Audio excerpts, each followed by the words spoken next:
If you want to read about something so disturbing that you lose sleep over it, I dare you to look up how many people go missing after crashing their car. It's too many people that just seemingly vanish into thin air after their car is found wrecked and abandoned. You already know what it is. It's your boy Laid Back with another reaction, another review, another episode. Hey, TikTok, you up to bat. Wow. It's your boy Laid Back. Welcome back to my channel. Hey, two things we got to do. You got to hit that subscribe button. I'm drinking this water. You already know what it is, man. You are the prize in 2025. You are the prize in 2025. Make sure you hit the like button. Make sure you hit the notification bell. Stay up to date with all the videos. We back with another reaction. This is going to be on some conspiracy, true crime type stuff. So you might want to buckle up for this one. I'm going to keep it real. You make it to the end of this one, you a real one for real, man. Don't forget to share this with the last person you text in your phone. Don't forget to do that. Also, what's up with them 1,000 comments, man? We still doing that or what? Y'all let me know. It's up to y'all. But we back, man. Let's go ahead and get into it. Fire Squad, what's popping? Let's get it. 11 years ago, I was, successful real estate investor. Got a phone call from our attorney general in our area. And he said, Paul, he said, I know you've donated a lot to child-related charities. I need to talk to you about something that's pretty dark. He said, it's the fastest growing criminal enterprise in the world and good people don't know that it's happening. What? He started talking about human trafficking. And he said, there's some operators I want to introduce you to and that are working on this. And so he introduced me to some of these guys and they told me how there was some children in Colombia. And I had never been to Colombia. I heard there was, some shit going on in South America, but he said, there's some children down there that are literally being sold for. Damn. And I'm like, what the hell? How does somebody get to a place like that? And we can talk about the road of addiction when it comes to sex addiction and pornography addiction and unhealed childhood trauma, et cetera, that can lead to the demand for this. And that's really where I started focusing on how do I fix this problem, right? But first of all, me seeing the darkness myself. So I helped to finance it. And then a couple of weeks later, he says, he's going to cost like 50 grand to rescue these 20 kids. And I say, I helped make that happen. Well, a few weeks later, he called me and he said, Paul, he said, I'm here in Cartagena. There's not just 20 kids here. There's more than 50 that we've identified. There's more than 100 children in the surrounding areas in different rings. He said, I think we can rescue all these kids at the same time, but I need your help. And I'm, ego me is like, well, how much do you need? He said, I need you. Can you be in Colombia in 2 days? He said, I have to have somebody who can effectively negotiate a multi-million-dollar real estate deal with the cartel, with the traffickers. He said the head trafficker has a piece of property he wants to develop into a child brothel resort that he believes he can make tens of millions of dollars a year because of the insatiable demand of Americans that were going down there. He was going to charge $100,000 for a membership fee to this resort, right? It was beyond my comprehension. I'm like, okay, I don't understand where. Bro, what? Oh, hell no. This is how we start in the video. This is, whoa. This would even, who would be interested in that? But if I can help, I'll help, right? And so 2 days later, I'm in Colombia. Now, he knew more about my background than most people. I have, some skills that make me somewhat safe in a dangerous place. But mostly he needed somebody who could wear a nice suit and a nice watch and negotiate a real estate deal, right?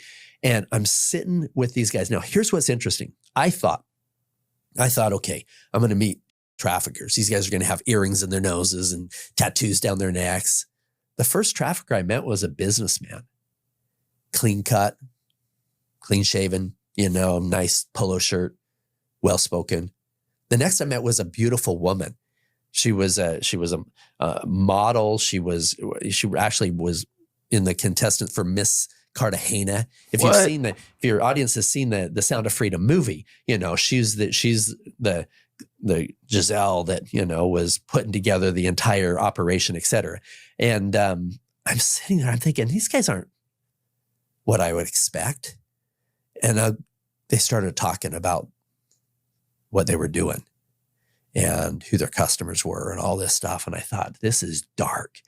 And I realized over the next 10 years, this was 12 years ago, over the next 10 years in leading over 70 undercover child rescue missions in 15 countries, the common thread with the traffickers wasn't earrings in their noses and tattoos on their necks. The common thread was arrogance, greed, lust, unhealed childhood trauma, addictions. Almost always were feeding it. Addictions to drug, addictions to alcohol, addictions to pornography, addictions to sex. These are addictions because, they could make money off of these things just to be able, because sometimes, when you're super addicted to something and you need the money to fill it, you'll freaking do anything, right? You'll, whatever it takes. And some of these guys, that anything is going into prostitution, either for themselves or prostituting others. And then they cross the line. And pretty soon they're selling kids. Hell no. And so I'm sitting there at this table and halfway through the meeting, one of them leans forward. He goes, Pablo, he said, I have a gift for you. I said, really? What's your gift? He gives me his phone and there's a picture of an 11-year-old girl on his phone. And I'm like, what the fuck? He says, this is Princess. She's still we just took delivery of some. She's my gift for you, for this party. He started talking about horrific things I could do to this child. And I thought, oh my God, if we could get these children out before they were ever hurt the first time. Now, I had 4 little sisters and I have a daughter. I remembered when each one of those sisters were 11. And I thought if we could get these kids out before they're ever hurt the first time, that would be a miracle. And something he said made me realize that he had more. I said, Fuego, I said, you have more. He called them 0 kilometer miles, right? I said, you have more 0 kilometer miles? He goes, oh yeah, I got 3 or 4 more. I said, you're bringing those to my party. And see, what the plan was I told him, listen, I will fund your resort under one condition. We're going to have a party. You're going to bring all of the kids that you have right now to this party. If me and my guys are happy with your inventory, then I'll fund your project. This was the sting was so that we could get all the kids to the same place so that we could rescue them all on the same day, right? And so I said, you're bringing those other ones to my party too, those 0 kilometer miles. He goes, oh no. He says, they're too expensive. I said, too expensive? I'm already paying this guy $25,000, paying him $500 per child just for a minimum of 50 kids just for 2 hours in the afternoon with them, right? And this is dark shit. This is people think, oh, this is dark. I'm going to a party doing cocaine. These are kids, right? This is how dark humanity gets when we don't fix our shit. This is the reality. And so he's like, oh no, they're too expensive.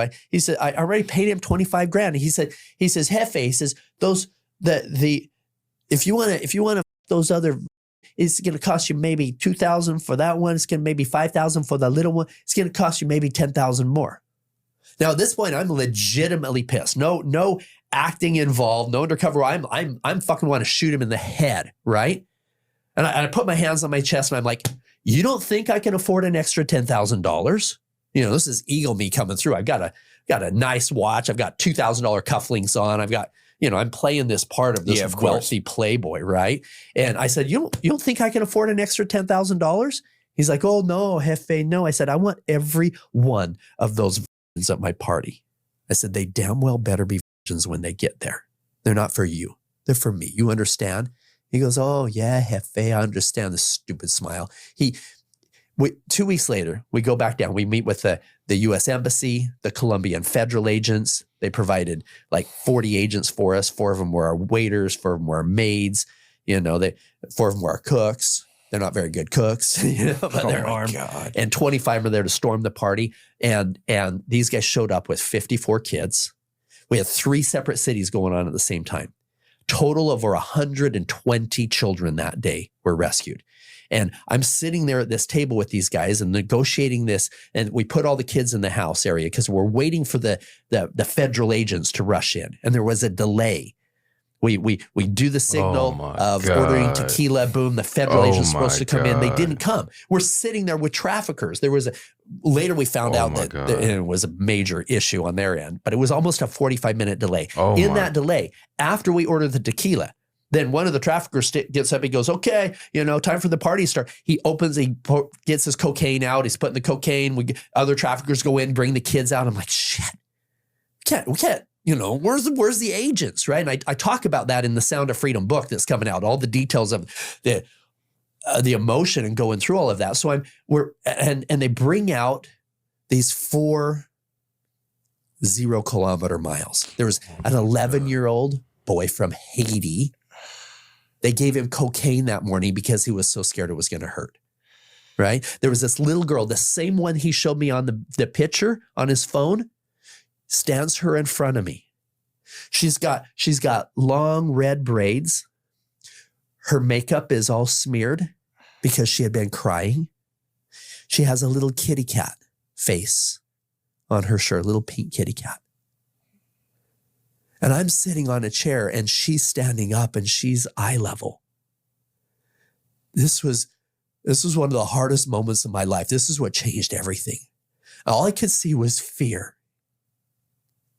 And I made a commitment to myself, to God, to that child, that I would dedicate my life to eradicating that evil from the face of the earth. I couldn't imagine anything worse. What would get humanity to the point where they thought that was attractive? Hey, man, that was hella disturbing. Like I said, man, y'all make it to the end of this when you were a real one for real. That was very disturbing. That was very disturbing. Why didn't anybody tell me that this new Netflix documentary was going to scare the shit out of me? I am talking about Amy Bradley is Missing, and if you have not heard of it yet, let me tell you what happened. Back in 1998, a woman named Amy Bradley went on a trip with her parents and younger brother. What they expected was a fun 7-day cruise with Royal Caribbean, and while it was in the beginning, little did they know that it would turn into a complete nightmare. And let me just tell you, there are some really sketchy things that happen with this story. Her and her brother were out at the club one night just having fun. Her brother remembers seeing her dancing with this guy that worked on the cruise. At some point, he went back to the room. She joined him sometime later. They had a little smoke on the balcony, and then she stayed up while he went to bed. Her own father remembers seeing her out there later on that night. But sometime in between then and when they woke up, she was gone. Now, I will let the documentary tell a lot of the sketchy stuff that happened because trust me, there is a lot. But one thing that I hated the most and I could not stand was how the cruise director was treating the situation. Like the way he had zero empathy for the situation and just dismissed everything really told me that they do not prioritize their passenger safety. They prioritize the money. Because it's 7 a.m. and her parents are asking them, hey, can you please make an announcement? And they're saying, no, we don't want to inconvenience the passengers. Excuse the fuck out of me?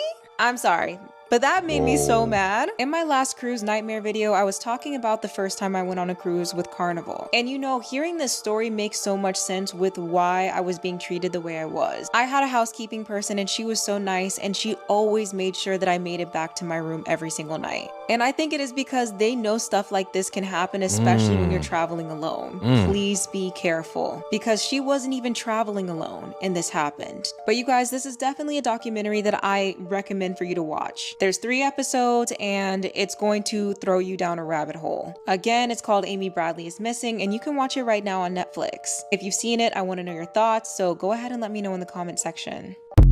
Man, be safe out here. Be safe out here, man. Have you ever seen a documentary that's so disturbing that it creates a new fear that you never knew you had? Yeah, that's this one for me. Because imagine having your dream date with a doctor only to be drugged and kidnapped by him in this mask. You're then driven over 350 miles away and held captive in an underground soundproof bunker for 6 entire days deep in the remote forest where you endure the unimaginable. That's what happened to Isabel Erickson, and if that isn't terrifying enough, the man who did this to her was released in 2023 23. So because this man is out and living a free life when he put together this disturbing plan to abduct women and hold them captive in a bunker that he spent years building, let's talk about it and make sure everyone knows what he looks like. So this story begins in early September of 2015. Isabel Eriksson was working as an escort in Stockholm, Sweden when she met this guy, 37-year-old Martin Trenneborg, a doctor who claimed to be American. They went on one date together and really seemed to hit it off. By all accounts, Martin was a charming doctor who, in some people's eyes, was very handsome. So the two planned a second date together, and it was Isabel's dream date. Something pretty low-key at first, like just hanging out at her house, and then Martin planned to take her out to dinner with some of his other doctor friends and their wives. Martin showed up on her front doorstep and surprised her with some flowers, a good bottle of champagne, and a dozen chocolate-covered strawberries. The two then spent the evening eating said strawberries and having what appeared to be a good time. That is until Isabel suddenly got really dizzy and passed out. What she didn't know, though, was that Martin had secretly laced some of the chocolate-covered strawberries with a date drug, subtly marking the ones that were laced to avoid eating them himself. What followed, no one, and I mean no one, could have expected. After Isabel was passed out, he went to his car and pulled out these two incredibly creepy masks and put them over both his and Isabel's faces. He was secretly trying to disguise who they were so that when he loaded her up in a wheelchair and put her in his car, no one would know what was happening. Martin then drove her over 350 miles away to his home deep in the forest of Småland, where he redressed her and placed her in an underground bunker on his property. But this wasn't just any underground bunker. He had spent years building this thing, making it soundproof and windowless with no way to escape. The only luxury, which I say lightly, that he decided to include was a little exercise yard off to its side, and the bunker was disguised as a large storage shed to outsiders. When Isabel woke up, she was extremely groggy and had no idea where she was, but the only thing that she could really notice was how badly it smelled. When she fully came to, she rolled over and saw Martin just sitting there staring at her. Martin then told her that he had spent years making this bunker with no way to escape, and it was all part of his plan to capture not just her, but many other women and hold them captive for years. Martin told her in an eerily calm manner that from now on she would be his girlfriend, and that maybe, just maybe, he'd let her go in a few years. Isabel tried to attack him and escape, but he overpowered her and chained her to the bed, where she remained for the majority of her time in captivity. Over the next 6 days, Martin would torment her by trying to SA her, and she never knew what his intentions were when he entered the bunker. What's so incredibly creepy is that Martin wrote a sex contract on his computer that detailed certain acts that his victims would have to perform. Each act would reduce the amount of time that his victim had to stay in the bunker, but if she attacked him or tried to escape, that would only add more time. The contract required Isabel to provide what he called a GFE, which is a girlfriend experience. This meant that he expected Isabel to do girlfriend things, like shaving his face for him and kissing him like a regular couple would. While Isabel was in the bunker, Martin would torment her psychologically as well, sometimes stating that the next woman that he was going to abduct and hold captive in the bunker was Isabel's own mom. And throughout her captivity, Martin would sometimes use these creepy masks to pretend to be a rescuer, before revealing that it was really him. On the 5th day in the bunker, Martin came in holding a loaded gun, and Isabel later recalled in that very moment that she was going to die. But instead, he handed her the gun and told her that the doors were unlocked. All she had to do was shoot, and then she would be free. But Isabel was so scared because he was the only person in the entire world who knew she was down there. And she felt that if she killed him and then for some reason couldn't get out, she would die down there and no one would ever find her. So she didn't shoot him out of this fear alone, which I completely get. So Isabel knew at this point that the only way to possibly get out of the situation was to give him what he wanted, and that was to pretend to love him and be his girlfriend, so that's exactly what she did. She used his mind games against him and actually convinced him to go back to her apartment in Stockholm to get her some more clothes. This brings us to the following day, now 6 days in the bunker, which was September 18th, 2015. As he arrived at Isabel's house, he saw police all over it, sealing it up and investigating the crime scene. Martin realized that she was reported missing and that the police were now involved, so he panicked, and the next decision he made is what ultimately saved Isabel's life. Since he was panicking, Martin thought that it would be a good idea to go get Isabel and force her to go into a police station with him to reassure officers that she was fine, and that this was all just a big misunderstanding. He told her to tell them that she was just staying with a friend and not to worry, but thankfully the police noticed that something was wrong, so they pulled her aside. Once they were alone, Isabel told them everything and pleaded for them to help her, which they did, and Martin was quickly arrested in the waiting room. Martin confessed to everything and stated that the only reason he did this was because he just wanted a girlfriend. When police were searching his computer, they found that he had actually planned to keep Isabel in the bunker for a decade, and he scouted at least 10 other potential victims before settling on Isabel. He told authorities that they were just supposed to be, quote, kissing, hanging out, and having sex, stuff that normal people do, end quote, and that he doesn't see anything wrong with what he did. He was mainly just upset because now that he was behind behind bars, Isabel would never be his girlfriend. At the trial, Martin tried saying that he was depressed and had a mental disorder that caused him to do this. But thankfully, the judge did not buy this, and although he admitted to kidnapping Isabel, he denied any SA, and somehow authorities had insufficient evidence to prove that he SA'd her, so he was acquitted of that charge. Ultimately, Martin was charged for kidnapping, and in 2016, he was sentenced to 10 years in prison. On top of that, he was ordered to pay Isabel a fine of $20,000. He later appealed his conviction, which was actually approved, and his sentence was then somehow reduced. Martin was officially released from prison in 2023, so now he is a free man. He has since changed his name and lives in an unknown location. What's so crazy to me is that authorities saw everything he did, knowing he spent years building this secretive bunker and concocting this disturbing plan to abduct not just one, but several women and hold them captive for years, and thought, hey, he seems like an okay guy to release. He for sure won't do this again. That is insane to me. Who don't just go from spending years crafting this horrifying plan and acting on it to suddenly just never wanting to do it again. And the fact that we don't know his name or where he currently lives. I feel like that is so dangerous. So to anyone who lives in Sweden, please be on the lookout for this guy. I don't think that he should get away with what he did. And it's so scary to think that he could be going on dates with women who have no idea what he's capable of. So be on the lookout for this man. Bad hairline, maybe a little creepy, and just stay away from him. I couldn't believe what I was hearing when I was watching the documentary based on this case. Isabel had a really big part in it, which is super important. She goes on to talk about how she still has PTSD, and she was undergoing exposure therapy to help her overcome it. She would go to a bunker that was purposefully reconstructed to resemble Martin's, where she was held captive, as a way to conquer what she went through. Her main goal is to show everyone that recovery is possible, even after the most horrific experiences. And for that, I applaud her. She is so incredibly strong, and I cannot imagine going through what she did. It's terrifying, and honestly still never ending since he's free. Bro, whoa. She was 22 years old and 8 months pregnant when she disappeared. She was found murdered and her baby had been cut out of her. Savannah Greywin was an Indigenous American woman. Hold on, man. Oh, hell no! This here is way more creepier, scarier than paranormal stuff. This is real. Do your own research. But this is according to real stories and stuff, man. This is crazy. She was part of the Spirit Lake Sioux tribe and was raised on the reservation in North Dakota. Savannah was really close with her family. She was a very bubbly and friendly girl. In middle school, Savannah met a boy named Ashton, and the two had pretty much been dating ever since. At the time of her disappearance, Savannah was only 22 years old. She was also 8 months pregnant, only a few weeks away from bringing a little baby girl into the world. At the time, she was also living in an apartment in Fargo with her family. On the afternoon of August 19th, 2017, a neighbor that lived in the same apartment building asked if Savannah could help her with a dress that she was sewing. All she needed was for Savannah to put the dress on so that she could hem it. That woman was Brooke Cruz. She shared this upstairs apartment with her boyfriend, William. Around 1:30 in the afternoon, Savannah texted her mom and her boyfriend, Ashton, that she was going upstairs to Brooke's apartment to help Brooke with that dress. But Savannah never came home and no one ever heard from her ever again.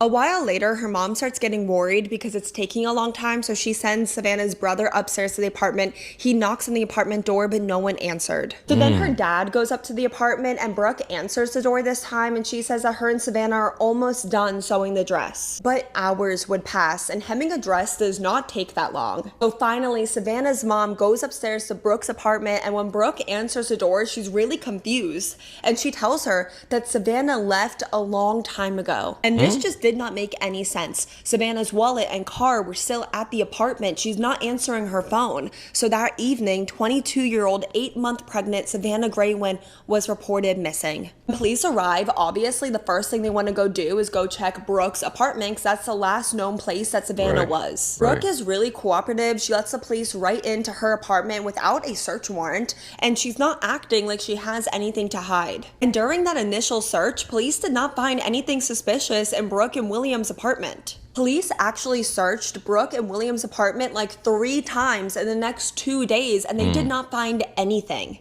So the police are totally stumped. This makes no sense. They search the surrounding area. They bring dogs in. Missing persons flyers are put out everywhere. They put out a reward for information, and there's nothing. Then they got a crazy tip 4 days after Savannah disappeared. Police hear that William Haynes is telling people that his girlfriend Brooke just had a baby. And the police are shocked because they've searched their apartment 3 times. They've questioned both Brooke and William multiple times at this point, and they never saw or heard anything about a baby. So on August 22nd, police arrived at Brooke and William's apartment for a 4th time. And right there, lying on their bed, was an infant baby girl. She looked to only be a few days old. And this was the daughter of Savannah Greywin. Baby is rushed to the hospital. Brooke is brought into the station, but she's refusing to talk. William is also brought to the police station for question, and almost immediately, he just starts throwing his girlfriend under the bus. William told the police that the day that Savannah Greywin disappeared, he came home and saw his girlfriend Brooke in their apartment with a newborn baby. She was cleaning blood up off the floor. She told him not to ask any questions, and then William helped Brooke clean up the mess. And after hearing that her boyfriend turned on her, Brooke finally starts talking, but you're not gonna believe this, because Brooke claimed that Savannah gave birth to her baby and then just handed it over to Brooke, who was a total stranger to her. Brooke and William both had very different stories, but neither of them answered the question, where is Savannah? And then 8 days after she disappeared, Savannah Greywin's body was tragically found in the Red River. And as you can imagine, it was a brutal scene. Savannah's daughter had been cut from her womb while she was still alive. Brooke and William were both arrested on charges of conspiracy to commit murder, conspiracy to kidnap, and also giving false information to the police. So who are these 2 evil, sick individuals? At the time, Brooke already had 7 children by 5 different men, and she wasn't in any of her children's lives. She had actually been sued for child support by 2 of these men. William already had 2 or 3 children. Reports say different things, but in 2012, William pled guilty to child abuse after fracturing the skull of his 6-month-old son. So both of them, parents of the year, right? These 2 started dating in 2014, and there was a lot of violence and toxicity on both sides, and both of them were physically abusive to the other. In 2016, William tried to break up with Brooke, but he ended up staying with her because Brooke told William that she was pregnant, which was a total lie. And as months and months went by and William noticed that Brooke never started looking pregnant, he allegedly told her that he would leave her if she didn't produce a baby. And with William and Brooke just pointing fingers at each other, it was really hard to figure out how much involvement each of them had, who actually was the one to kill Savannah, and if William was even involved at all. Eventually, Brooke pled guilty to conspiracy to commit murder and kidnapping and was sentenced to life in prison without the possibility of parole. William pled guilty to conspiracy to commit kidnapping, but he claimed he had no involvement in the murder and all he did was help her cover it up after the fact. But Brooke adamantly claimed that he knew everything. It was actually his idea to take Savannah's baby, and that William was actually the one to kill Savannah while Brooke took the baby. Ultimately, William was found not guilty on the charge of conspiracy to commit murder. For the kidnapping charge, he was sentenced to life in prison, but the North Dakota Supreme Court overruled that sentence and he was resentenced to only 20 years in prison. I do have some good news for the end of today's case. I'm happy to share that Savannah Greywin's daughter was healthy. Her name is Hazley Jo. She's being raised by her father, Ashton. She's the cutest little girl. I'll put pictures on the screen. And she will be 7 years old next month. And if you watched to the end of today's video, thank you so much for listening to Savannah Greywin's story. Hers and cases like hers are so important to talk about. Indigenous women in America and Canada go missing and are killed at alarmingly high rates. And also a leading cause of death for pregnant women is murder. And I don't think a lot of people know that, which is why it's so important to talk about stories like today, share these kinds of cases. So again, if you made it to the end of this video, thank you so much. Drop like blue emojis or something so I know that you got this far. Let me know all your thoughts on today's case in the comments. While you're there, please let me know what case you want to see me cover next. Thank you to each and every one of you that suggested I cover today's case. Please be a good person to your fellow person, and I will see you guys all next time in my next video. This is craziness. 17-year-old Valerie Tindall was born and raised in Indianapolis, Indiana. She was one of 3 children to her mother Sheena and her father Jack. She's been described as someone who had a smile that was infectious and a great sense of humor. Valerie was also the biggest animal lover. When she grew up, she wanted to become a vet. When she was still little, her family moved to Arlington, Indiana, and the summer after finishing her junior year of high school, she started working for her neighbor's lawn mowing business. This neighbor was a 59-year-old man called Patrick Scott. His house was located across the street from Valerie's house. So this guy, Patrick, was her neighbor slash boss slash friend, even though there isn't a reason as to why they should be friends, but I guess you can consider them to be, because they would spend time together outside of work. At the same time though, Valerie was really good friends with Patrick's granddaughter. Days before she disappeared, Valerie shared with her mom that Patrick had her location on his phone. He was able to track her. And her mom, of course, thought it was weird because there's no reason as to why this neighbor man should have her daughter's location, but Valerie just brushed it off and said, I don't know, he just added me on there with his family. So I get the feeling, I don't know for sure, but it feels like sometimes Valerie would tell her parents that she was going to hang out with Patrick's granddaughter and his whole entire family as a whole, but then she would end up hanging out alone with Patrick. And Patrick, on the outside, I imagine he presented himself to be this caring, sweet, old neighbor man, but on the inside, he was everything but. Regardless though, he was a neighbor that Valerie's parents trusted. In describing their relationship, Valerie's mom has said, quote, she and him had a bond. They were friends. She worked for him, but she also hung out with his family. His granddaughter was her friend, and we went places with them, end quote. June 7th of 2023 was a Wednesday. That day, Valerie had plans to work for Patrick, so she left her house in the afternoon, and that was the last time that she would ever be seen again. It was getting darker, it was getting later, and Valerie wasn't coming home, and knowing that she had plans to work for Patrick, Valerie's mom called Patrick and asked if he knew where she was, but Patrick acted clueless. In fact, he told Sheena that Valerie didn't have plans to work for him that day, and he said that he hadn't seen her and that he had no idea where she was.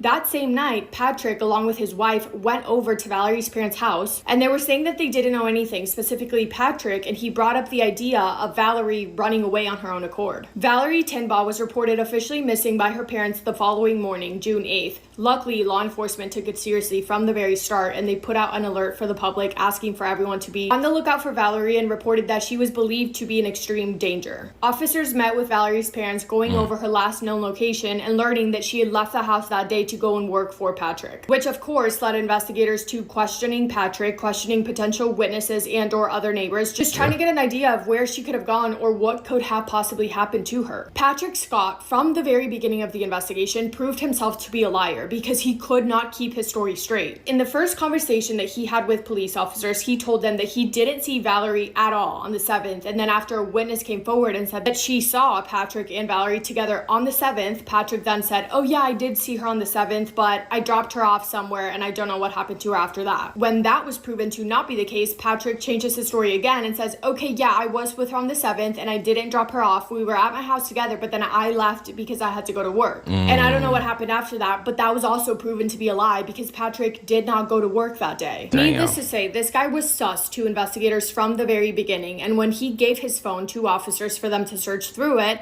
the suspicion against him only grew. Because first of all, there was a text from Valerie to Patrick letting him know that she would see him soon, confirming that they were together on the 7th. But then there were 2 texts from Patrick to Valerie, one on the 7th and one on the 8th, asking where she was. Which is weird, remember, because he literally had her location on his phone. So why would he be texting her if he could track her? Was it because he could have possibly been attempting to create some sort of alibi for himself to make himself look innocent? Yeah, probably. That's probably exactly why. Investigators were so suspicious of him and found him to be so inconsistent with his stories that they charged him with falsifying information to police. But even with that, they had no answers, and the priority remained to find Valerie. Days passed, weeks passed, and then 4 months passed, but it was on October 11th that investigators showed up to Patrick's property with a search warrant in hand, and with them they had cadaver dogs, and they began to search. Multiple cadaver dogs alerted to the scent of human remains on the property, but even with the help of helicopters searching from above, they were not able to find anything. It wouldn't be until November 28th that the search for Valerie would come to a heartbreaking end. While searching Patrick's property for the second time, officers discovered discovered a large dirt pile and debris that showed a clear disruption of the ground. Using shovels, they started to dig until they came across a large wooden box in the ground that was completely wrapped up in tarp. When they opened the box, one of the first things they saw was a human hand with orange fingernail polish. And immediately they knew what they were looking at, because in a photo that was posted of Valerie on June 7th on social media, the exact day that she had gone missing, she was wearing orange nail polish. They opened the box and they found the human remains. Those remains were later confirmed to be that of 17-year-old Valerie. The discovery of her body broke the hearts of so many people. When her parents were informed, they experienced so many emotions, none of them good. They were feeling anger, betrayal, and confusion towards Patrick, not understanding how or why he would be capable of doing something like this to their daughter. They felt guilt, they felt heartbroken, complete and utter devastation. This is a quote from her mom, quote, "There's going to be a hole there forever. There's a hole that is never going to be filled. My happy family is gone." End quote. 59-year-old Patrick Scott was immediately arrested and taken to the police station to be questioned, where he surprisingly gave a full confession. Patrick told investigators that he used a belt around Valerie's neck when they were in the bedroom of his house, claiming that she tried to come onto him and he, quote, wasn't going to have it. How despicable of this man to try and put the blame on this poor girl who is not around anymore to protect her name or say her piece. He said his wife and daughter, quote, don't know nothing about what he did. And when talking about this belt, describing his version of events, he said to officers, quote, "I put it around her neck and I held on to it until she quit," end quote. He also mentioned that afterwards, for weeks, if not months, he continued to wear that belt. When the two of them met up on the 7th, Patrick told Valerie that he, quote, wanted to show her someplace special. Phone records show that they arrived back at his house at 12:59 p.m. and shortly after, there was no more activity at all on Valerie's phone. Patrick said after Valerie was gone, he carried her body from his bedroom into his office, where he left her there for one day until he figured out what he was going to do, and the next day he put her body in the wooden box and dug it in the ground to be left buried on his property. As for his motive, Patrick claimed that he got rid of Valerie because, again, she came on to him and he didn't want anything to do with it. But also he said that she allegedly threatened to blackmail him if he didn't buy her a new car. His story was that Valerie told him that she was going to tell people that he threw himself onto her if he didn't agree to buy her a new car, which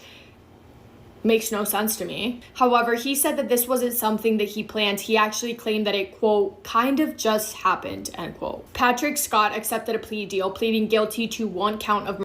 Was sentenced to 57 years in prison. And I want to end this video by remembering 17-year-old Valerie. I want to read a quote from her family members. It says, quote, "She had a smile that was infectious and she had a great sense of humor. She loved video games, singing, and spending time with family and friends. She loved her family and was great with her little cousins. Valerie loved animals and made it known she wanted to be a veterinarian. She left behind her favorite dog, a Boston Terrier named Lacey." Yet again, another heartbreaking story. And it's these kind of stories that are just like, there was no reason as to why this should have happened. It didn't need to happen. It's literally just out of pure evil that men like this Patrick Scott do things like this. It makes no sense to me. It makes me sick. It makes me want to throw up. But that is all I have for today's story. Thank you guys for spending time with me today. I hope you're having the best day. If not, go do something to make it the best day. Make somebody happy, and I will see you in my next video. Massive kiss on the forehead to every single one of you. Be safe out there. Be safe. Not only did she set her sister's house on fire, take the life of her boyfriend of 14 years, but also took her sister's dog, who was trying to save her boyfriend. Whoa. Shelly Arndt is an identical twin to her sister Kelly, and they were very close growing up, especially when they were 12 years old when their parents divorced. In her junior year of high school, Shelly got pregnant, but she ended up giving that child up for adoption. Shelly had met a sailor at a dance club, and they eventually got married and had 2 kids together. And they were living in a duplex that her grandmother owned, so she stayed on one side with her husband, while her twin sister Kelly stayed on the other side of the duplex. Eventually, the family moved to Hawaii because her husband was in the military and he was gone for a long period of time out at sea, and she became very lonely and ended up having an affair. Her husband found out and filed for divorce, and because she did have an affair, she lost custody of both of her kids. Shelly had married the man she was having an affair with, but that marriage only lasted less than a year. So after the divorce, she moved back in with her mother, and she stayed with her for quite a period of time, and then she eventually met a man named Darcy. Darcy works in maintenance, and he still lives with his father, and he had met Shelly at a bowling alley. They were on a league, and he was in the lane right next to her, and then they struck up a conversation. Shelley and Darcy were friends for a while, but eventually started to date, and then they got engaged, and they were still living with Darcy's father. And Darcy, he was working on the shipyard, while Shelley, she just had odd jobs here and there, and she would also help out his dad if he needed help mowing the lawn or just stuff around the house. So Darcy and Shelley had planned to go to her twin sister Kelly's house to help her out with some renovations at her home, kind of help to install doors in her master bedroom because her husband was away and stationed in Japan at the time. So Darcy and Shelley came over to help her out, and they ended up spending the night there. In February of 2014, Kelly is asleep in her bed when all of a sudden she wakes up and her sister Shelley just slams open the door and says there's smoke in the house. So Kelly rushed to get her kids, and they all tried to run and get out of the house. And they all did make it out of the house. But then all of a sudden Shelley realizes Darcy is not there. So she tries to run back into the house, but her sister stops her. Kelly soon realized that her dog Chevy was missing as well. Now, her dog Chevy was a guard dog. He's a St. Bernard, and he would always make sure everybody was safe. So as soon as the fire was put out, they did find Chevy right next to Darcy's body. The firemen told Kelly that Chevy is a hero. The way they found Chevy was that his mouth was still on Darcy's wrist. So Darcy was on the couch, and Chevy had managed to grab his wrist, try to drag him all the way around the couch and in front of the fireplace, where they both passed away. Wow. According to the neighbors, the fire just didn't gradually get bigger. It just all of a sudden exploded, and the entire home was engulfed in flames. Whoa. Shelley was initially the one who got everybody up saying there was a fire, but she just assumed that one of the kids got Darcy up, and they said that he was right behind him, but obviously that was not true. That afternoon before the fire, Kelly decided to take her sister Shelley and Darcy out to lunch to show their appreciation for helping her out. But, while they were at lunch, Darcy had a lot to drink. He had 3 Jack and Cokes, and then on their way home, they decided to go to the liquor store to buy a full case of beer. Apparently, Darcy had completely blacked out, and that's why he was not able to get out of the house. Damn. So when they did the autopsy on him and did the toxicology report, his blood alcohol content was 0.26, which is 3 times the legal limit. So this possibly could have been an accident, but now they have to figure out how this fire started. Right. They believe the fire started in the basement, but according to Kelly, there would be no reason for anyone to be down there because they were renovating the basement and there was no carpet and the bathroom was completely torn up. They also believe the fire started on a leather couch, which is very unusual because you would need a lot of power to set a leather couch on fire because it does not ignite very easily. According to Kelly, there was also beanbags in the basement, but they were nowhere near that couch, about 12 feet away, and they were perfectly stacked on top of each other. So the investigators had a theory that someone took just one of those beanbags and put it on the couch and then just set that on fire. They also found clumps of a substance near the couch, and they do believe this was from the beanbag. So they did a test to see how fast that fire would consume that beanbag, and it was in within minutes.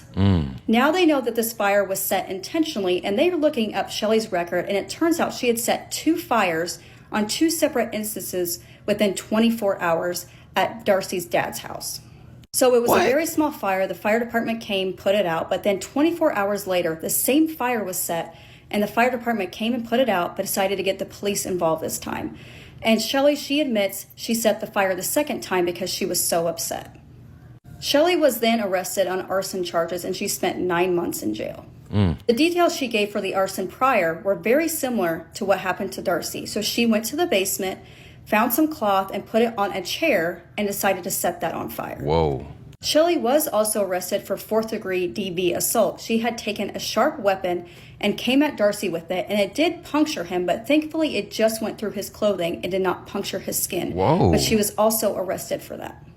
Shelley states she was intoxicated when that incident happened, and both her and Darcy are alcoholics, and it's not a very good relationship. But that night of the fire, it seemed like there was no arguing or nothing to make this happen.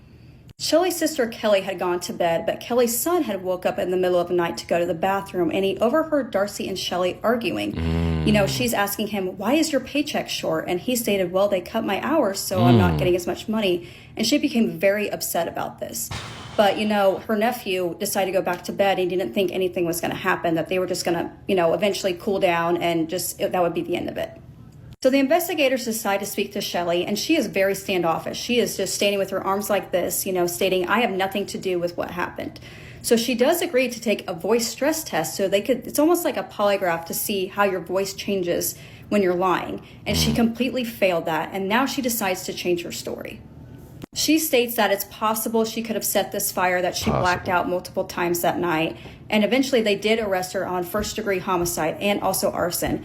But as soon as she was arrested, she's like, I did not do anything. I'm not involved in this. So by October of 2015, she is on trial, and they believe this is premeditated, that she purposely tried to get him intoxicated so he could not save himself and get out of that house. There may be a few reasons why Shelley had done this. One is because she just did not want to be with Darcy anymore. They were both alcoholics. It was not a good relationship, so she just wanted to get out. Two, she thought she was the beneficiary on his life insurance. Oh my God. So the day after his passing, she went to his work asking about his life insurance and also his retirement benefits. But it turns out she is not the beneficiary. It's Darcy's dad that is. The defense's argument is that this fire was a complete accident or that someone else had committed this crime. They were just so quick to judgment of Shelley because, you know, she has this past, and they just did not even try to look for other suspects. But to me, I feel like it's completely obvious. You've got the 2 arsons before. You've got her trying to hit him with a sharp weapon. So the jury did find her guilty of first-degree homicide and also arson, and she was sentenced to life without parole. Thankfully, Kelly was able to rebuild her home, and eventually the family moved back in. I just cannot believe she just did not care about setting fire to her sister's home, and her sister lost everything. Her nieces and nephews lost everything, and they had to rebuild again. And what breaks my heart the most is that Chevy is a hero. He tried so hard to get Darcy out of that house. Hold on, that's what breaks your heart the most? Buddy dead. Darcy ended up dead, bruh, over an argument about his job, not making enough money. And what breaks your heart is that the dog was trying to save him? Come on. And he lost his life trying to be a hero. So Chevy, you are an amazing dog, and you are going to be one of the heroes for trying to save Darcy because of a horrible monster doing this. And she deserves everything she gets. But let me know what you guys thought of this story in the comments. Thanks for watching. Love you all. We'll see you in the next one. Please take care of yourselves.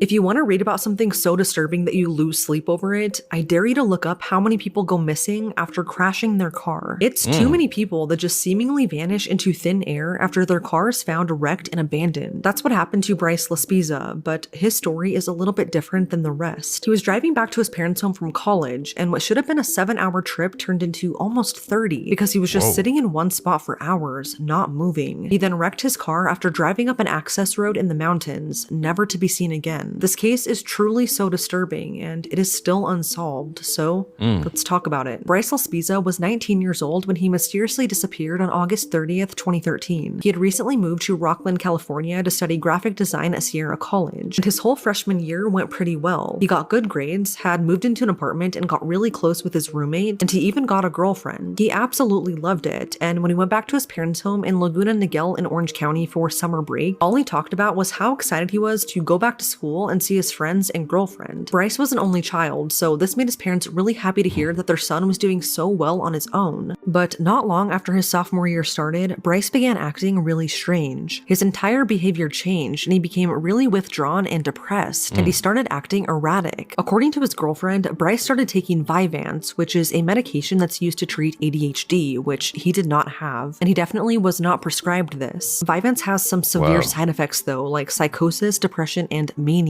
And from what I've heard, those who have taken it really don't like it because of how crazy it can make you feel. Then Bryce began drinking hard liquor every night, according to his roommate, sometimes as much as 2/5 in a single weekend. And his roommate also confirmed that Bryce was in fact taking Vyvanse. How he got it, no one knows. Bryce claimed to be taking it in order to stay up and play video games, but those closest to him knew that something wasn't quite right with the way he was acting. And in the weeks leading up to his disappearance, he began taking more and more of it. On August 27th, 2013, Bryce randomly broke up with his girlfriend via text, telling her that she'd be better off without him. And on the same day, he also texted his roommate an unusually loving message, which read, quote, "I love you, bro. Seriously, you are the best person I have ever met. You saved my soul." End quote. It was around this time that Bryce started giving away his personal belongings, like his Xbox and some diamond earrings that his mom gave him. This worried his roommate so much that the next day, he actually called his mom to tell her that he was really concerned about Bryce's behavior. But being 7 hours away, I guess his mom mom didn't really know the full extent of everything. Then later that night, Bryce called his mom and told her that he was at his ex-girlfriend's house and that they had gotten into a fight. His ex told his mom that she was worried about his behavior and his ability to drive, so she took his keys away. Kind of disregarding this, Bryce's mom told his ex to give him back the keys so that he could go home and go to bed. So that's what she did. On August 29th at around 1 a.m., Bryce called his mom, and this is when she offered to fly out to him to see if he was okay, but Bryce reportedly declined. He said not to come, at least not until they talked the next day, and then he said, quote, "I have a lot to talk to you about," end quote. Seeing as though it was around 1 a.m., Bryce's mom thought he was calling from his apartment, but phone records show that he was actually calling from an undisclosed location about an hour outside of Rockland. Why he was there, especially at this hour,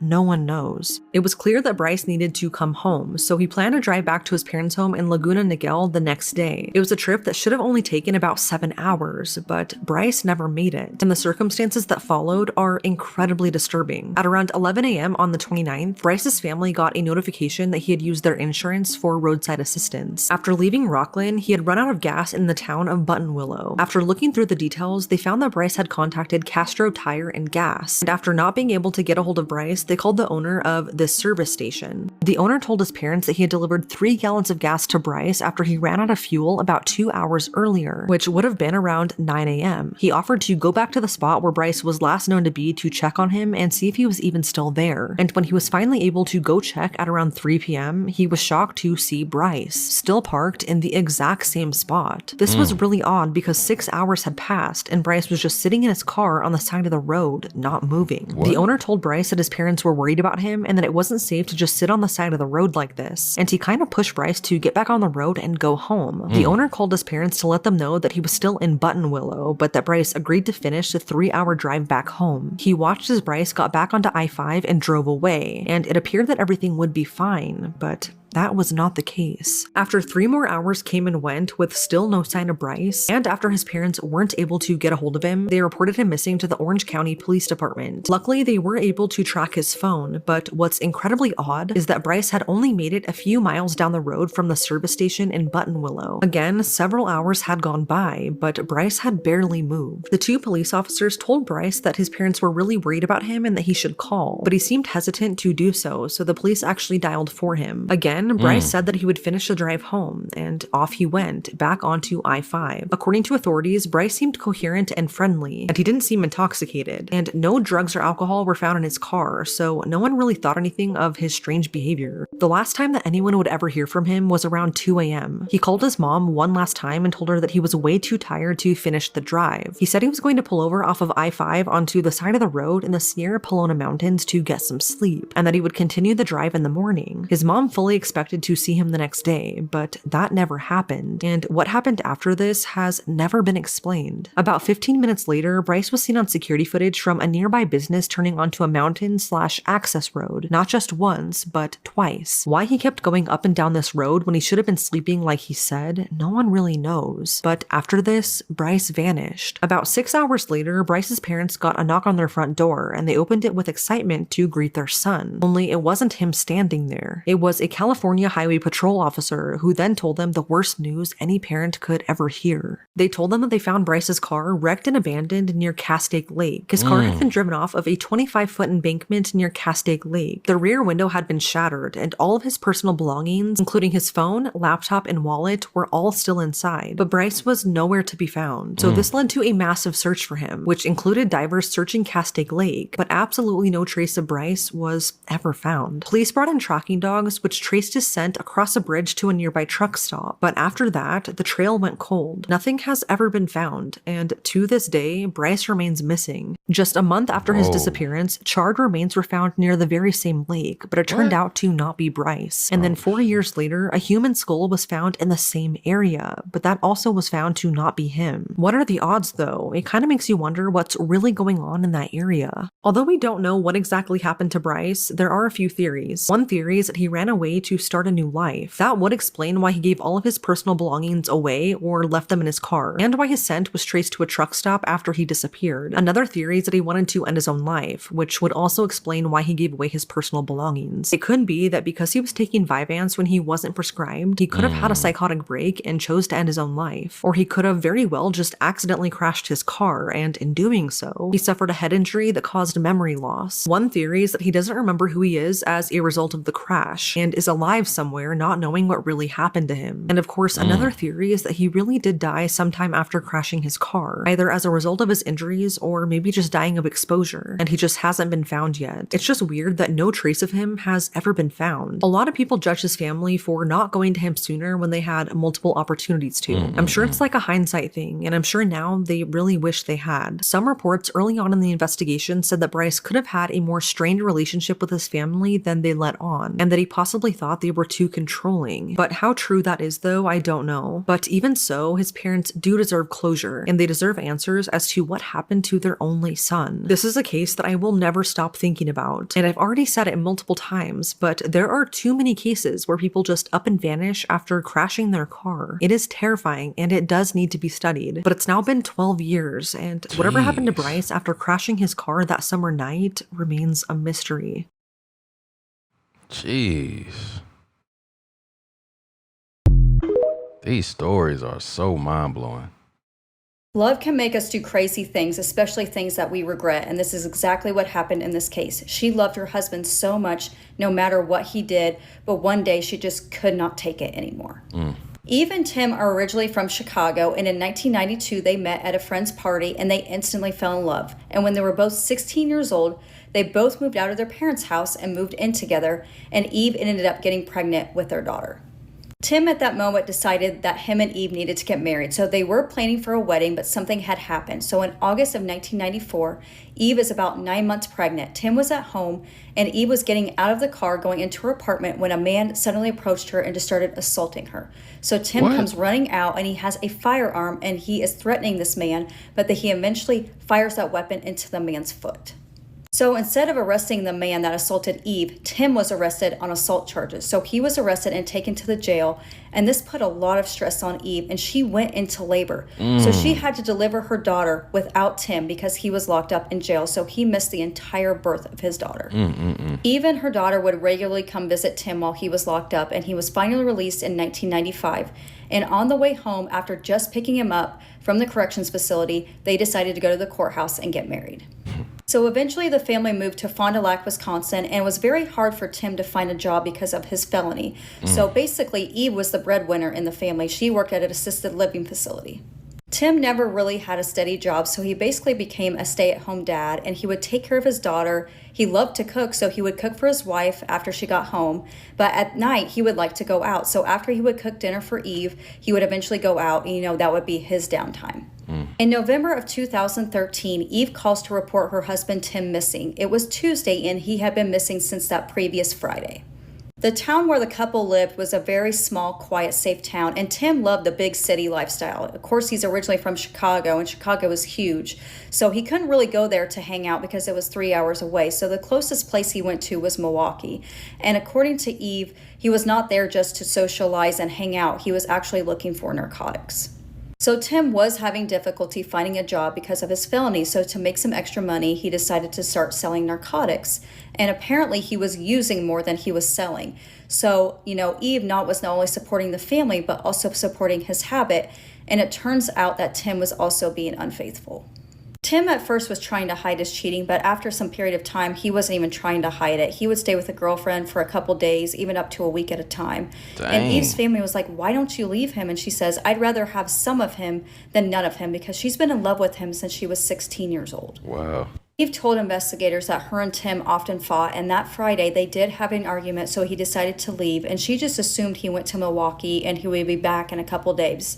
But by Tuesday, she grew very concerned, and that's when she decided to report him missing. Apparently, Tim was not involved in the hard narcotics. He was more just into cannabis, and according to Tim's friends, the reason why he was, being unfaithful is because his wife Eve was pushing him away. She was very controlling. She would, degrade him, and he was just not happy in his marriage. Looked at Tim's cell phone records and there had been no activity on his phone. So this is very suspicious, but they're thinking maybe possibly he could have been involved in an accident, could have maybe possibly overdosed. So they checked all of the hospitals, but there was no sign of Tim. Weeks go by and there is still no sign of Tim. So they are asking the public's help, for any information, and even asking hunters to see if they could, find anything in the woods when they're hunting. And they really do suspect at this point that there is foul play. There was a witness that had reported that Eve had threatened Tim, and it was one of Tim's friends named Deborah. So Deborah had met Tim in 2007, and they instantly clicked right away. So Tim had basically moved in with Deborah, and he told Deborah that his marriage was basically over, that they were living separately, and his marriage was just out of convenience. But Eve, she was really trying to save her marriage with Tim. Eve was just so desperate to save her marriage. She would buy her husband, expensive gifts, even bought him a new car, but this still didn't win him over. So she turned from desperate to dangerous. So one day in 2009, one of Tim's friends named Ben got a very troubling call from Eve.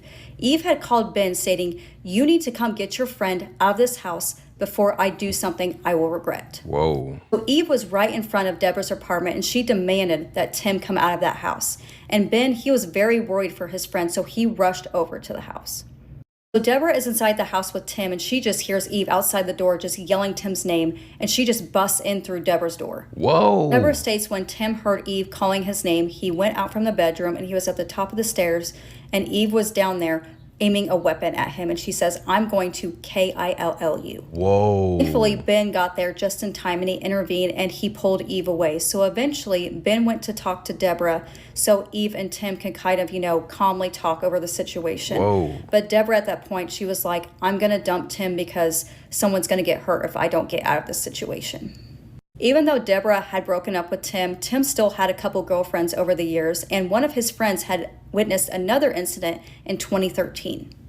So apparently one day, Eve had came home and found Tim with another woman in their own bed, and this created an altercation, and they had a firearm, and they were fighting over this firearm. Tim's friends told him, you need to leave Eve. This is not a healthy relationship, but he depended on her financially, and he basically wants to have his cake and eat it too. November 20th, they had a search warrant for Eve and Tim's home, and they did come into the bathroom and did find this marking on the bathroom wall, most likely from a firearm. So Eve is brought down to the station for questioning, and she has no idea what happened to Tim. She says Tim is a very good husband besides the cheating. They also bring up, her threatening him with a firearm, and she denies ever doing this. Investigator tells her, we have the bullet from that bathroom. We know you did something to him. Whoa. So immediately she asks for a lawyer, but she is placed under arrest. Even though we don't have Tim's body or a weapon or confirm that he's actually gone, Eve was still arrested and put in jail, even though her defense lawyer tried to get her out because she's basically in there with nothing charged against her. But apparently after a few weeks, she decided she wants to talk. Well, according to Eve, Tim is very abusive. She had came home one day and he was very, very agitated, asking where she was, and they got into a heated argument. She tried to walk away, went into the bathroom, and just wanted to be away from him. But apparently he had followed her in with a firearm, and he's just hitting her, and they just keep fighting, and she's trying to, get him to go away, but he won't. Eve states, he's waving the firearm, he's hitting her, and they get into an altercation, and they are fighting over this weapon, and apparently the weapon just goes off, and it fires twice into his chest. Eve didn't know what to do. She just panicked, and she didn't even think about calling 911. So she removed all of his clothes, wrapped him up in some plastic, just drove him way far away into the woods, and then just dumped his body. What? She cannot even recall where she dumped him, but she has a general idea of where he is. After searching the general area of where Eve thought she had dumped him, they do eventually find his body underneath the snow. But by January of 2016, Eve is on trial, and the prosecution is not claiming this is self-defense or an accident, because he was not actually hit in the chest. He was actually hit in the head. So one was on the left side just above his ear, and on the left side on the top of his head. They said it was most likely he was in the shower, and this was an execution. Whoa. The defense's argument is that Eve is a battered woman, that Tim was the aggressor, and, her family tried to get her to leave multiple times, but she would not leave him. The defense also argued that Tim was the one that brought the weapon into the situation, and the statements about Eve threatening Tim with a firearm were not true, because, Tim had been arrested for assault. When he, tried to help his wife, he did, end up hitting that man in the foot with a firearm. Also, the police were called out to the home multiple times for DV, and Tim had been arrested for DV charges as well. It only took the jury 2 hours to deliberate, and she was found guilty, and she was sentenced to 25 years to life, but she will be eligible for parole in the year 2038 when she is 62 years old. I feel like in this situation, they both just needed to go their separate ways. I know this could have been prevented, but Eve, she should have been with someone else that was going to treat her better. Obviously, Tim was not happy and wanted to be with other people, but Eve just could not let him go. I know what love does to a person, and she just snapped. But let me know your guys' thoughts and comments of this case. Thanks for watching. Love you all. We'll see you in the next one, and please take care of yourselves. That's not love. That's not love. This woman is known as the ice cream killer, and why that is, you're never going to believe. It's truly going to horrify and shock you. This is Esta Belize Carranza, or Esty. If there's one thing that I need you to know about Esty throughout this entire case, is that Esty really wanted to be a mom her entire life. The main thing on her mind constantly was that she wanted to find the one, get married, and have babies. Esty's dad was a very hardworking man, but he could also be very distant and cold. Esty was always craving this attention from her dad that she never got. Thus, they had a really bad relationship. And from a very young age, Esty actually fantasized about killing her dad, but she never did. But these murderous thoughts continued as Esty got older. Whoa. When Esty's college boyfriend broke up with her, she fantasized about killing him, but she never did. But Esty was just so devastated because she really thought that her college boyfriend was the one and that they were going to get married and have kids. Esty ended up moving to Germany. When she was 22 years old, she was working in an ice cream shop, and then one day, a man named Holger Holz walked into the ice cream shop, and it was love at first sight. There was an instant connection, and very quickly, Esty and Holger got married. So you would think that this would be a dream come true for Esty. She always fantasized about finding the one, getting married, and having children, but there was one big problem. Holger always told Esty that he was waiting till marriage because he was very religious, but once they were actually married, Holger told Esty that he thought that that act should only be done if you were actively trying to get pregnant, and he was not ready for kids. So it seemed like they were together and married for years without ever doing it.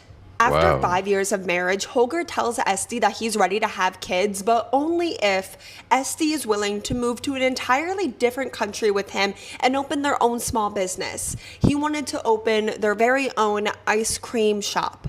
So they do it. They move to Austria, they open their own ice cream shop, and still, Holger does not put a baby in Esty. And even worse, even though it was Holger's idea to open this ice cream shop, he doesn't help at all with it. He sits around all day playing video games as Esty does all the work. According to Esty, Holger was an awful, mean husband, and eventually Esty starts having an affair with this man, Manfred Hinterberger. Esty wants to be with Manfred. She thinks that he's the one, that they're gonna get married and they're gonna have babies. So she asks Holger for a divorce, but even though they're separated, they're still living in the same apartment. Esty said that during this time, her ex-husband Holger was nasty, belittling, mean, rude, and eventually those murderous thoughts that Esty used to have came back. On April 27th, 2008, Esty shot Holger 2 times in the back of the head. And then she just lived life as normal with his body in their apartment for 3 days. She tries to cremate Holger's body inside of their own apartment, but quickly realizes it's actually a lot harder to completely cremate a human body because we're like 90% water. She was able to create a big enough fire to have the fire department called, but she was able to talk her way out of them actually coming into her apartment. What? So Esty moves on to plan B, which was dismemberment by chainsaw. Esty put a different part of Holger in different ice cream tubs and then filled them up with cement and then kept them in her apartment for months before moving them to her ice cream shop's freezer and cellar. Esty told people that asked that her ex-husband moved to India, and since it was no body, no crime, people believed her, and then Esty lived life as normal for years. 2 entire years go by, and Esty is still with her boyfriend Manfred, and Esty wants to be with Manfred. She wants to get married to him and have babies. That's what this entire thing has been about.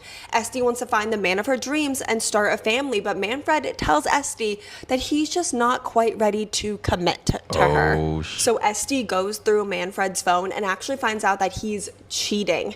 He's on different dating sites. He has inappropriate photos of different women on his phone. So on November 21st, 2010, Esty shot and killed Manfred while he slept.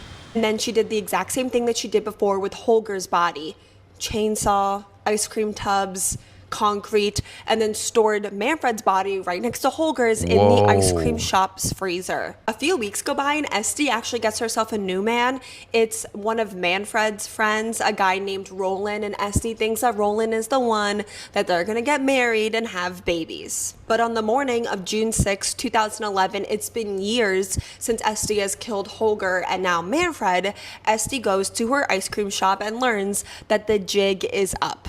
It turns out during the night, the hairdresser that was right next door to Esty's ice cream shop, well, one of their pipe burst, and the workers to fix it actually had to go into the cellar of Esty's ice cream shop. They were working on the pipes, they're moving some stuff around, and there they find an ice cream tub with a human leg sticking out of it. Esty flees to Italy but is caught and arrested 4 days later, and then she just makes a full confession. But tell me that this isn't absolutely crazy. The entire time, Esty's motives for all these horrific, terrible crimes that she was committing was because she wanted to be a mother more than anything. Well, when Esty was arrested, she was 2 months pregnant with Roland's child. She commits these terrible crimes because in her mind, she's just weeding out these guys because she's looking for someone to like knock her up. And then she finally does and she's arrested. Like, don't get me wrong, I'm happy she was arrested. She committed senseless murders for no reason. I just find it so ironic that it was all because she wanted to have a family and then she finally does and then she's arrested. It's also so crazy, I'm sure you guys already thought it, that for years people were eating ice cream out of that same freezer. And also pretty nuts, Roland actually stuck by Esty even after she was arrested for killing her 2 previous boyfriends. He actually did marry her while she was in prison. Esty gave birth to a son that she will never see because she was given life in prison. And this is also wild, and I swear I've never heard this in a case in my entire life. If you're from Austria, please let me know in the comments if this is even true, because I could only find it in a handful of articles. But apparently in 2017, it was determined that Esty was too dangerous for a woman's prison, so she was transferred to a men's only prison. Someone please confirm to me if that's true or not. If you watched the end of this video, thank you so much. Please remember that these are real people's lives. Holger and Manfred were real people that did not deserve what happened to them. This was such a senseless, awful, brutal, horrific crime. And there's also a child involved. So please remember to be super respectful in the comments. If you watched in this video, please let me know some way in the comments. And while you're there, please let me know all your thoughts and opinions on this case today, as well as let me know what cases you want to see me cover next, because I am batch filming a bunch of videos for the next couple days because I am going on a trip in 10 days. I'm also batch filming for Hot in the Case, so let me know all your case suggestions, and I will see you guys all next time in my next video. Bruh. The body cam footage of this woman's arrest has gone viral right now, and if you haven't seen it, just stay tuned. Nicole Johnson was sentenced to 50 years in prison for the unaliving of her nephew and her niece. According to reports, she gained custody of the kids in 2019 due to her sister not being able to take care of them at the time. Now the children, Jocelyn and Larry, moved from Dayton, Ohio, all the way to Maryland. Her sister assumed that her kids were in good hands, and she later tried to connect with her kids, but her sister would never let her. Each time she would make an excuse saying the kids are asleep, and then at some point she just stopped answering the phone. However, in 2021, she was stopped for a traffic violation for driving over the speed limit. The cop then ran her plates and said that her plates were not found and that she needed to sit down, take her stuff out the car, and wait for the tow truck. It was at that point the police officers noticed a foul stench and made her open all of her suitcases and luggages. It was there that they saw a little girl who was unalived and decomposing. According to Nicole, she beat her until she was unalived, and she passed away in 2020. Now, the little boy Larry, he passed away months before the traffic stop, so she just said that he fell asleep and never woke up. Although the coroner found a big gash on his leg, she would not give any more information. How could an aunt be so cruel and drive around with these little babies' bodies and not even seek help. The police officer who did find the kids' bodies was crying and trying to gain composure, but he couldn't. Many of them were praying at the scene. But what do you all think about the story? Let me know in the comment section below. All right, guys, that was another TikTok compilation, man. Look, if you made it this far, you a real one for real. I told you this one was gonna be different. This one was very disturbing. Like I said, this is more disturbing than paranormal stuff. This true crime stuff, what people really be doing to people, and bruh, be safe out there, man. Please be safe out there. Jeez. Till next time, man. Self-love and positivity. Fire Squad, I got you and you know it.